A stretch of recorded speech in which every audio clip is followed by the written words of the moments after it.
gaplar. Axborot texnologiyalari va menejment universitetida nafaqat o'quvchilar o'qiydi, balkim mo'maygina daromad bilan ishlasalar ham bo'ladi.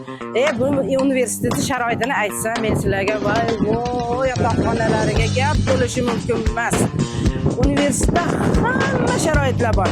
Kashtachilik, sargarchilik, ipakchilik, etijud mana masalan meni ustimdagi mana shu qo'l mehnati insonlar mana shuni shaxsan oyoq kiyimimni ham, boshimdagini ham shaxsan talabalarning o'zlari qo'l mehnatlari bilan ishlov berishgan. Zo'rmi? Bu universitetda 20 ta bakalavr bilan 6 ta magistratura bor. Xullas kalam nima demoqchiman? Qarshi shahriga kelinglar-da, mana shu universitetda o'qinglar. Yoshlar, adashmaysizlar.